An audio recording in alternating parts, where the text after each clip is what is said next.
দেখুন, জাতীয় মানবাধিকার কমিশন এবং জাতীয় মহিলা কমিশনের শীর্ষ কর্তা শীর্ষ কর্ত্রী যারা রয়েছেন তাদের সাথে ভারতীয় জনতা পার্টির সরাসরি যোগাযোগ আমরা বিগত দিনে একাধিক এরকম উদাহরণ দেখেছি, সন্দেশখালির সময় দেখেছি।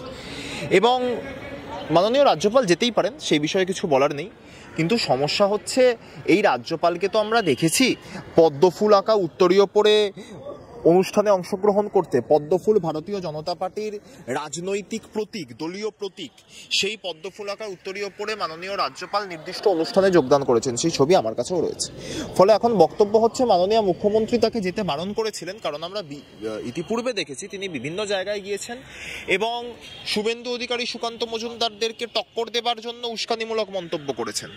বিজেপির রাজ্য সভাপতি কে হবে সেই নিয়ে বিজেপির অন্দরে যথেষ্ট চর্চা আছে। কেউ বলছেন জ্যোতির্ময় সিং মাহাতো, কেউ বা বলছেন মহিলা মুখ চাই, কেউ বা শ্রমিক ভট্টাচার্যের কথা বলছেন।